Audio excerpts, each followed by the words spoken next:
All right, welcome to the Bee Shifter Podcast, recorded live at the 2024 Blue Card Hazard Zone Conference.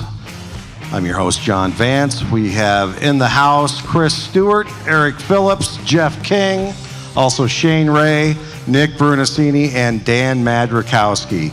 And we have an intimate gathering here, but we want to thank everyone who hung out for the recording here this afternoon on Friday.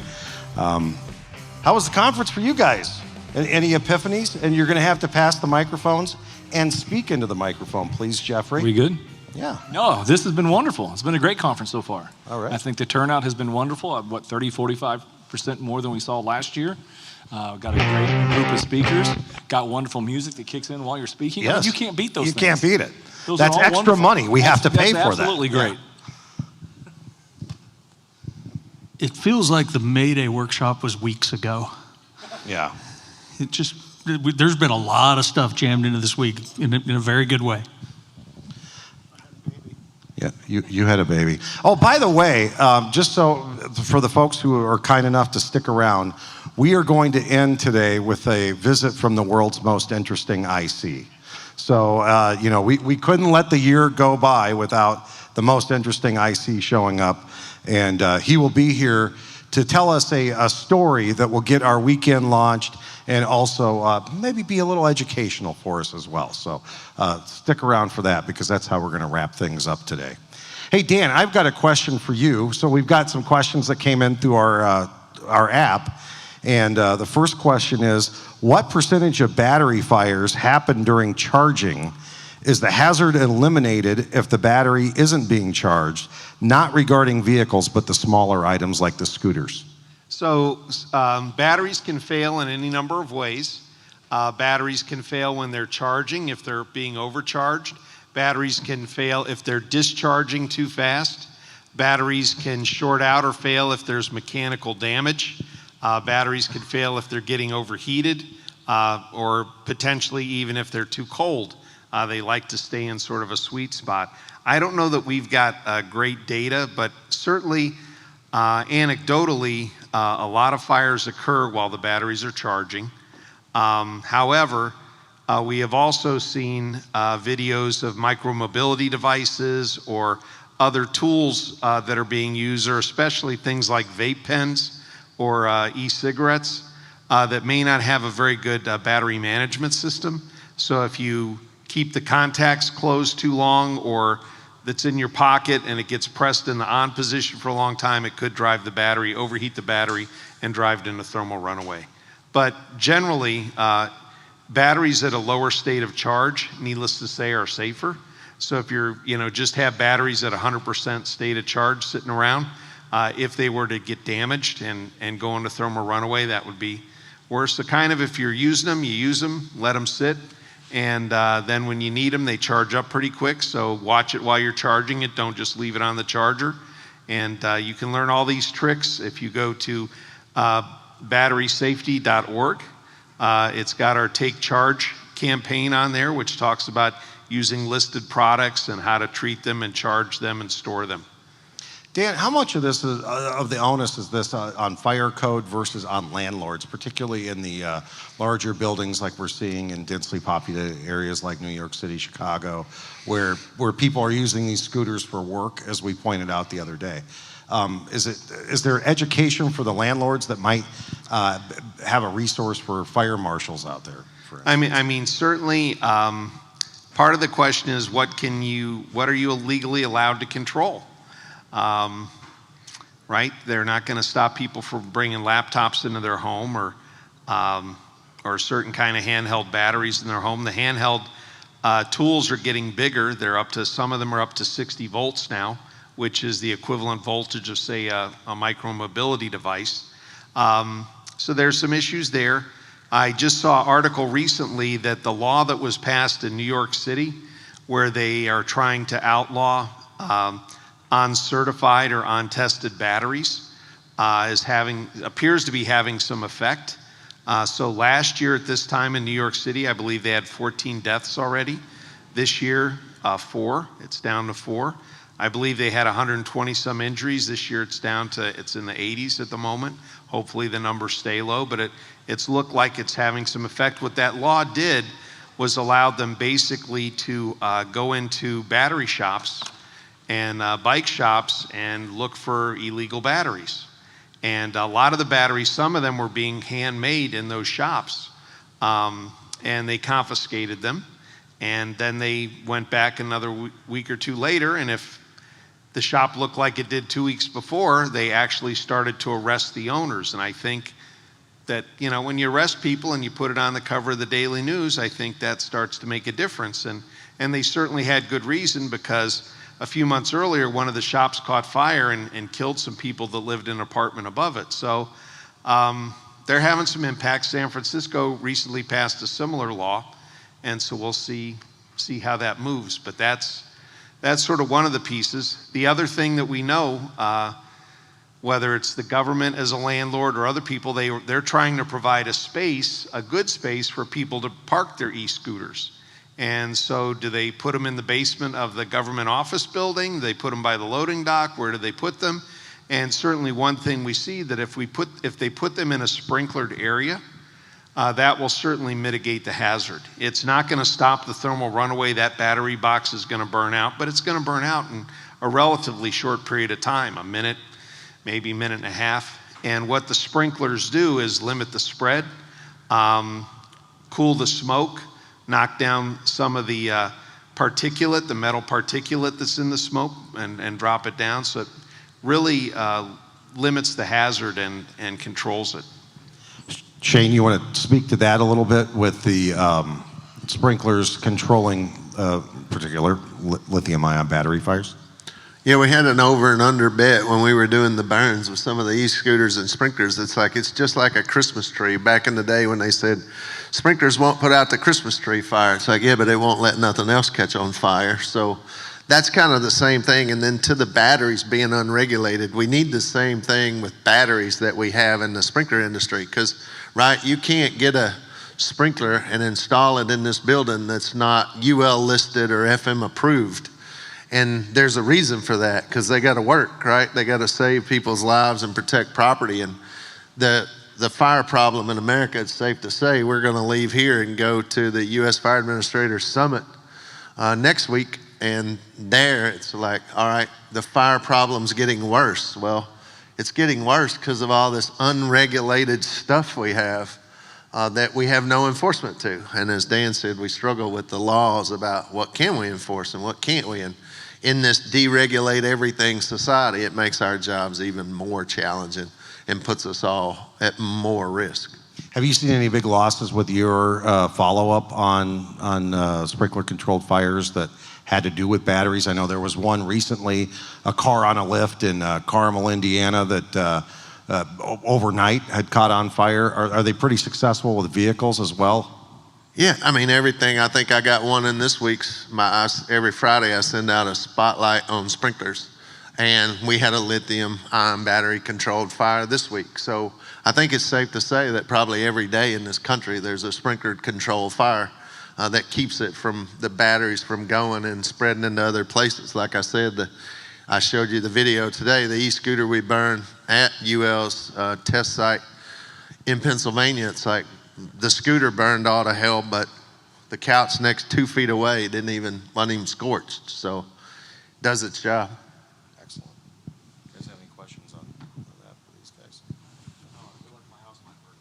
Yeah, well, Put your batteries up, leave them low charge. Yeah, every time Dan talks about those batteries, it makes me think about all the shit I have in my garage that is potentially getting ready to burn. hey, by the way, if anybody in the audience has a question, Josh is out there, and just put your hand up and Josh will come over to you. And if you have a question for anybody on the panel up here, we'd love to hear from you. You know, at this conference, we introduced the After Action Review module, and that is available to Blue Card instructors. Let's just touch on that a little bit for the podcast listeners, and how we think that's going to hook up for continuous improvement and what that's all about. We hope that people find value in it, they start to use it, and we start to really kind of evaluate how we're really doing on the scene. as it pertains to incident command, and how are we saying things, and how are we going to train our folks, really? Like, how are we really doing? So be able to get the data out of it that you put into the program, I think we feel is going to be valuable. You're going to be able to upload the video, helmet cam, tick footage, pictures. You know, that's all things that we're super excited about to when you're sitting in class looking at a fire, talking about it, you link all those together, and now it's like, that's why I did what I did, right? So we think that's going to be sweet to be able to look at, but we hope everybody's going to find value in it. We certainly think it's going to be valuable. We think it's going to drive change not only in the organization, but the end result is we're going to do something different on the fire ground, because now we can actually review it and see what's going on. Well, so if you do a little bit of math based on what Nick had up there early, 3,300 departments inside Blue Card, if even in the next 2-3 months, each one of those departments puts in 10, that becomes 33,000 reports, then that's going to be a lot of data to actually look through. Is how are we doing in a general sense on the key fundamental elements inside the Blue Card incident management system, and then looking at, okay, how were we actually performing? What was the legitimate outcome of all these fires? So, you know, when we're talking about this next year, we may have a considerable pile of data that we can cull through and actually start to figure out, and maybe start working with people who really are data professionals to be able to help us understand what it all means. There's already been 100 people log in. Over 100 people have already logged in and started looking at the after action. And then right before we started this podcast, they were back with some folks from New Mexico, because they had a fire last night. They sent it to the chiefs that were here, and the chiefs dumped it into the program and started messing with it already. So it's going to be a good problem to have a whole lot of data in that space that we can continue to learn from and make adjustments and refine what we do. I think we have a couple goals, JV, it's important to keep in mind for our podcast listeners. 2 goals of the program: firefighter friendly, it's got to be easy to use, or we're not going to use it, right? So that's been one of the goals that we've kept on the forefront, to make it easy to use for the firefighters. But the second goal is that it reinforces good behavior and improves bad behavior. When you think about that, we do a poor job in the fire service of saying a good job. When you do a good job, we're not really good at that. But more importantly, where can we improve on? We say we want to get better. We come to training and we always talk about, well, I think we could do better at this or that. Now you're going to have that data there to support that, to truly doing better. So that's the 2 goals. Firefighter friendly, it's got to be easy to use, but more important, we got to reinforce good behavior and try to improve on different areas. So we think that's going to be successful with those two goals in mind. Jeffrey, we have a question that came in on the app about implementing Blue Card within the department. Somebody is trying to implement Blue Card right now, but they're a junior level officer. They're not in the front office, but he was tasked with checking it out and evaluating it for his department. He came here, he talked to a lot of people, and he is sold. He wants to get it, but there's a lot of trepidation back home. What do you say to somebody who's trying to implement change within their organization, particularly when it comes to command training? That is a loaded question. I'm going to be honest. It can absolutely be done from the middle, but it has to have support from the top. If you don't have a fire chief that is committed, and if you don't have a command staff that is on the same page, and everybody working out of the same hymnal, at least from that spot down, it's going to be very challenging to get it done. But if you do have that support and you do have the willingness of those people, then once you go out with the program and you're honest about what you're delivering, then what you're going to see over a period of time is positive results. The first thing you start to see organizationally is the benefit of how it impacts the front end of your operations. Just by stabling that front end communication with your initial radio report, your follow-up report, you set the ball rolling in a really good direction so that IC number 2 comes in and has the ability to take over event and really help it get to the conclusion that you're looking for. If you're talking about setting the program up, set some honest goals, make them very achievable. Like Erik talked about with the after action, it's got to be easy for the firefighters to do. set them up for success on the online program. Once they finish in the online program, get them into this sets and reps lab as soon as possible so it's still fresh, and then get them out in the field practicing and using it. And then go back to what Erik was talking about. You've got to reinforce the good behavior. If we don't reinforce the good behavior, and if we don't acknowledge when somebody is doing something at an exceptional level, we're not going to do it. I think one of the things that's going to be an unintended consequence of the after action program is the natural competitiveness that exists in the fire service. And if I see somebody from the A shift got themselves an 86 on their last fire that they ran, and the last one we was a 72, well, I'm going to go out there and try to improve on those scores because I want to make myself better than anybody else, and that's a natural byproduct of who we are. So now that with the ability to quantify how effective we are, measure how effective we are with the AIR, that person starting a new program has got a tremendous tool at their side that they didn't have 2 days ago. So this is part of that ever-improving sense that we have in this organization. So my words for them, hey, feel free to give me a call, give Erik a call. I think we've both been in a position where been kind of in the middle, forced to carry a lot of the load, but it is absolutely doable, and you can see some positive changes, independent of what anybody who comes in behind you might say. Excellent, thank you. Shane, so here's a one for you, because we're on the road a lot, we're teaching new people, and ever since I heard pull up and hook up, that's what we're saying now in our big box classes. We get pushback about 1 out of every 10 times. Somebody like has a bunch of excuses why they can't do it. They're going to be robbing water from that facility, those kind of things. What do you say to folks when they have all these reasons for not pumping the FDC? It'll be a bad reason. It's like, that's the reason they put it on the building. And I kind of jokingly say, fire department connection, right? And then too, so many buildings, sprinklers used to have a safety margin that was so great. And then now, because of all those things we were just talking about, that margin is thinned out. And so they do need some help sometimes. And so when you pull up, hook up, if you got a working fire, pump that thing. And then too, as we say in the big box class that we do, we give you the reasons why. And then now I've even got some new material. We were just at one of our pump manufacturers and distributors, Underwood Pump over in Michigan. And so we got the fire department, came out. They have one of the best pump labs in the world. And so they got a diesel pump, 3 electric pumps, and all in this room, glass. You can sit outside, watch inside of it and see them operate those things. So we brought the fire department in and let them take over. It's like, so you got a decision to make.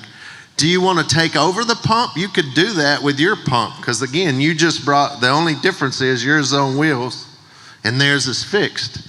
And so we brought that and showed how. Says, all right, if this thing's running at 160 pounds and you want to take control of the whole thing, that's fine. And the biggest piece we showed them was the pump will be fine as well, because it cools itself. So it just sits there and kind of says, all right, great, I'll chill out for a little bit. So there's lots of things and reasons why you should pump it, pull up, hook up, pump the system. It's designed for that. It's made for that. It's inspected. It's supposed to be maintained for that. You're not going to break it. And so it's not going to hurt anything, even if you don't get any water into it, right? If you're pumping it at 150 and it's at 160, then it's fine. It don't need you yet. But if it opens 5 more sprinklers, you ain't going to know that, right? But then I showed you today, I went to Indiana a couple of months ago, met with Peerless Pumps, one of our manufacturers, and they've got a new digital component to their pumps that's going to put it right in the palm of the hands of the facility manager. And now they're working on a module that says it's going to put it in the hand of the incident commander when it's time for you to show up, so that you know what that pump's doing. And so that's where it's like the technology is going so much further, and then you'll be able to sit right there on your phone and say, okay, we're at 160. Okay, we're at 150. Okay, we're at 140. Okay, oh shit. Right? What does it need? It needs some help now, right? And so the technology's there. It's just like we got to put the thinking. And I tried today. We had so much good feedback here. And the one thing I'd say about being here at the Hazard Zone Conference, every single person I met over the course of the last 2 days, eager to do better and hungry to learn. And it's like, where else would you want to go for that? But as we had them out there today, I'm trying to say, you see all this stuff? Because when they get in the room with all our valves, it's like, this is intimidating. And I'm like, it's no different than your fire truck. We just don't put a bunch of shiny stuff in front of it, right? If we put a bunch of shiny stuff on this, and then, you know me, I'm standing there going, oh yeah, I need a lot of diamond plate. I need some levers that go like this or like this instead of stuff you got to crank and turn. I'm like, it's the same thing. You got an intake, you got a discharge. So lots of good stuff, all fun things. But when you pull up, you better hook up. And if there's anything visible in the building, just pump the dang thing. Yeah. To your trailers, how are those available? How does somebody get access to one of your trailers to do that kind of training? Because there is an intimidation out there where I think that's why failures happen. How do we make the firefighters not intimidated and educate them better by using these trailers? Yep, great. We got 4 trailers that's like what we have here. That's our valve trailers, our side-by-side burn demonstration trailers where you burn one room with sprinklers, one room without sprinklers. We have 41 of those across the country. But we have 4 valve trailers. We have 3 more that's going to roll off the assembly line at Mobile Concepts by Scotty this year. So they'll be in service hopefully early spring because our members go in and our sprinkler fitters unions go in and put the sprinklers in the trailers. So those will be online in 2025. But just go to our website, nfsa.org.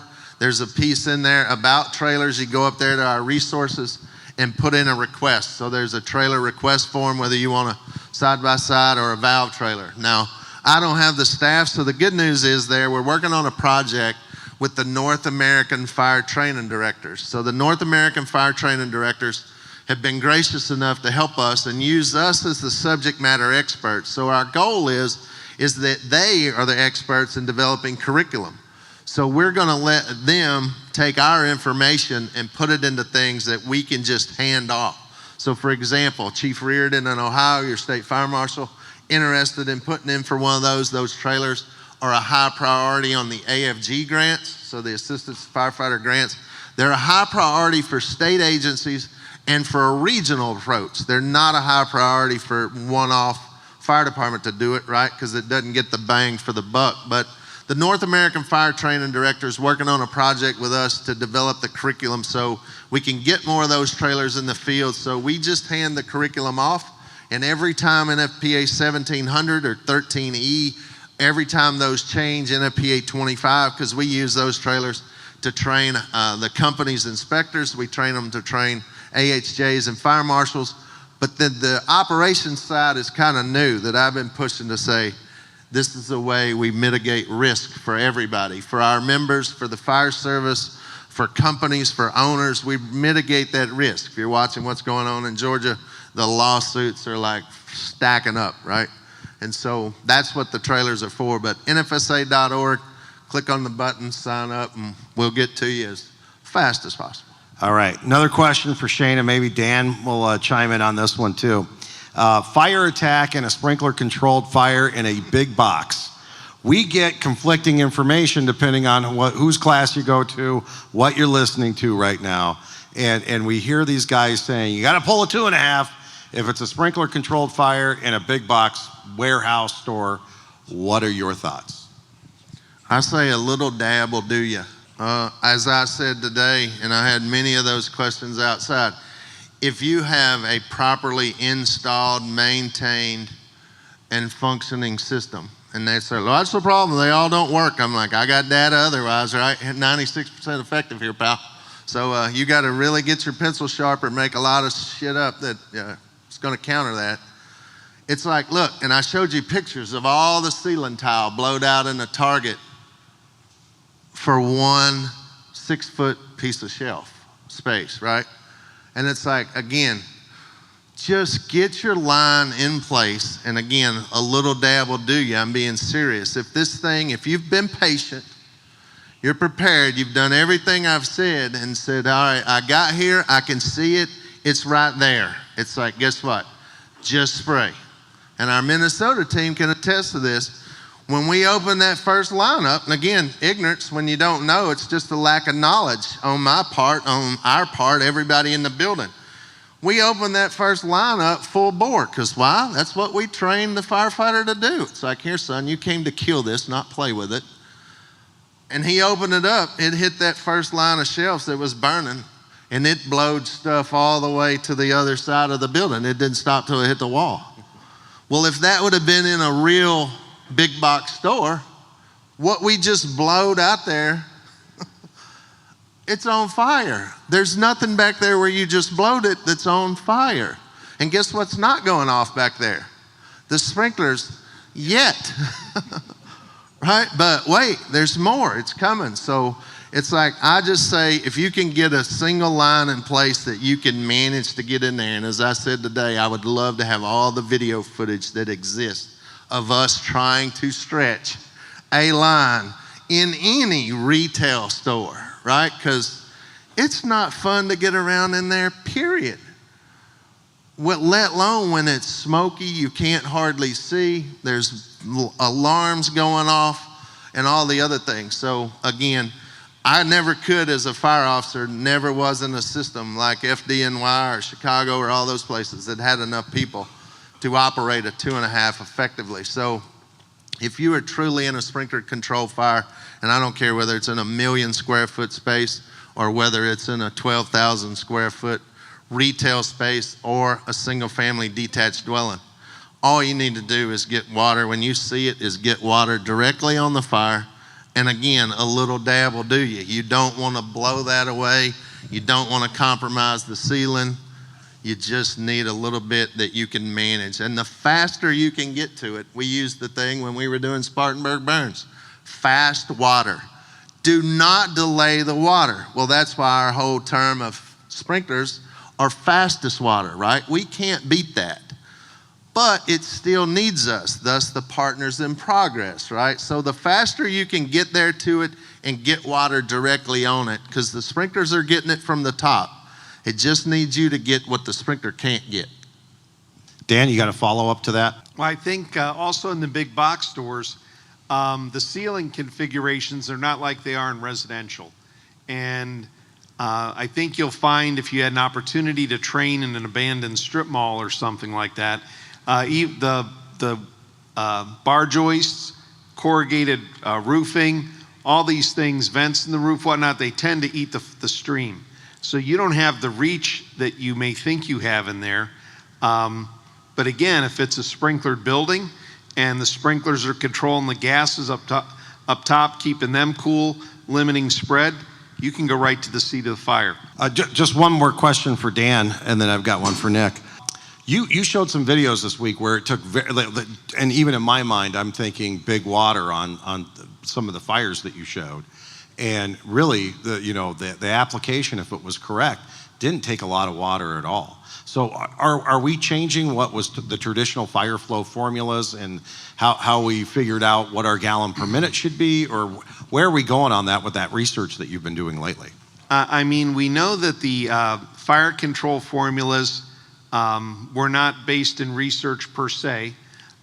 They were a consensus of chiefs based on experience. And the fire control formulas really, if you peel them back a little bit, they're looking at water supply. So if you have a building about this big, you're doing the geometry of the building, how much water do you think you're going to need for that? And that's part of the pre-plan as you're rolling up. If you're hauling your own water, you may need to get some other units rolling, or do you have appropriate hydrants and whatnot for that kind of water? So I don't know that there's a big rush to adjust that at the moment.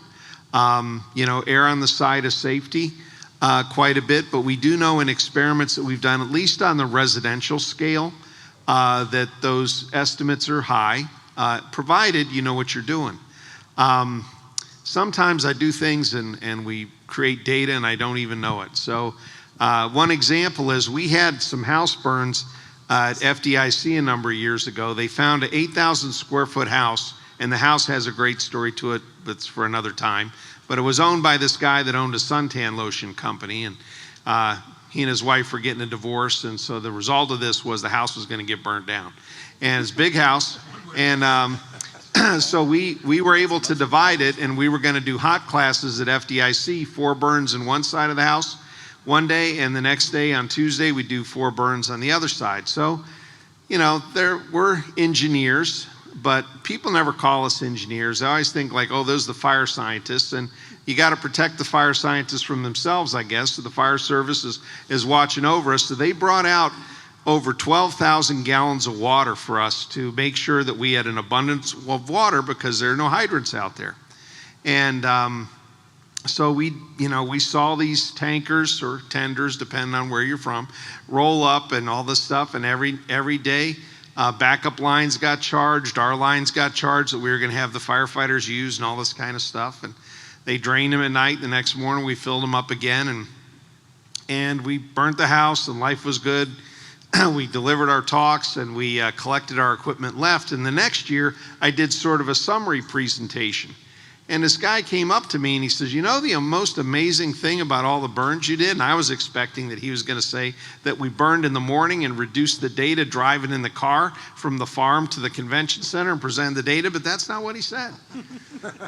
He said, you know, I was one of the guys that helped haul all that water out there. And he says, you had 8 burns, and we didn't even use 2,000 gallons. And he says, we get on a fire scene and 3,000, 5,000 gallons are gone just like that. It's like, where are you putting the water?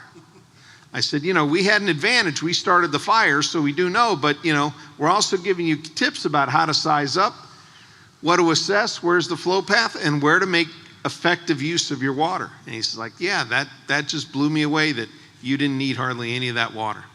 So I think for the moment, using the water supply estimators are good. They're conservative. But I also think that with training, good training, fire departments can make more effective use of their water. And it's amazing what you can do on just tank water. Again, in the essence of speed. And I had a great mentor, Dr. John Bryan. And he was an old volunteer firefighter from Pennsylvania. And then he went out to Oklahoma State University to get some education about the fire service and fighting fire and fire safety in the 1950s. And then he came back to start the fire protection engineering program at the University of Maryland.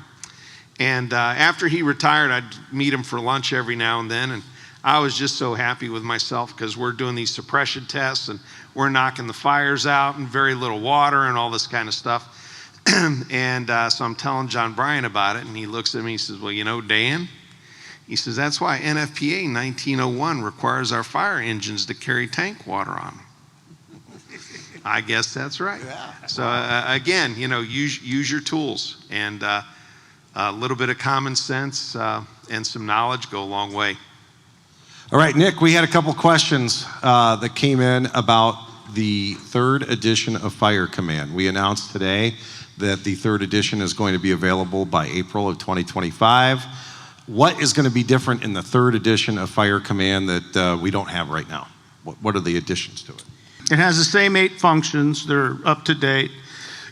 Really, when you look at it, is the most accurate current version of Fire Command is Blue Card. So they're going to match each other. You know, and it's easier to update an online program than a book. So that was kind of it. In fact, I was kind of done with the book. I thought we don't need it. We got Blue Card. That's the thing. And everybody in the educational food chain said, no, books are still important, idiot. So it'll have all 8 functions. The front of it, in the 2nd edition, it was upfront stuff, and it kind of had the body parts and effective IC, what the system does for you. And that's going to get changed. It's going to have kind of the history and evolution of the program and kind of the updates as it went along and the changes in it. And then the effect, really how that embeds safety within the regular operation. So safety isn't an add-on. If you look at kind of the evolution of it, Fire Command, the 1st edition came out in '85.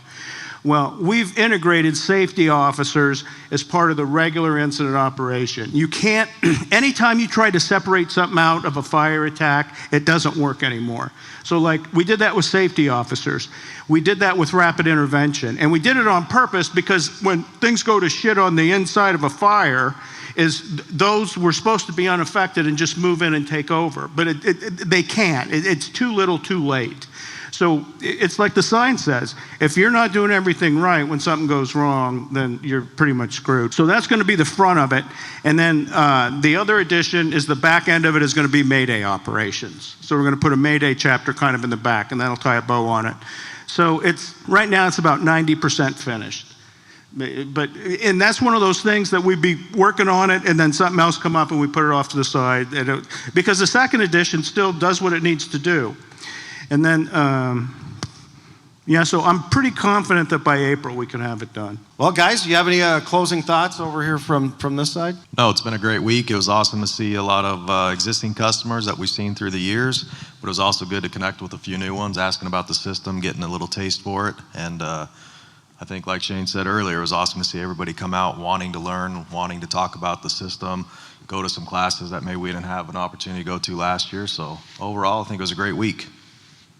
JV, you did a heck of a job. It was a great week. Thank you. Yeah. You guys have any last words? Just like to say, looking forward to doing it again. I hope next year we get to burn and really set something on fire, more trailers and more operations. And again, flowing water. It's like, who don't want to do that? It's so satisfying. Let's do it. Let's do it. We pay a little extra. Maybe not get deposit back, but what the hell? Dan and I don't need any excuses, but everybody wants some. All right, guys, thank you very much for joining us up on the stage. We appreciate it. Thank you very much for also sharing everything that you did this week with our participants here at the Hazard Zone Conference. It's been awesome. But before we go, we are going to have a little bit of a story time. This will get our weekend kicked off here. And we're going to bring in right now live from his lair the most interesting IC in the world. Please enjoy.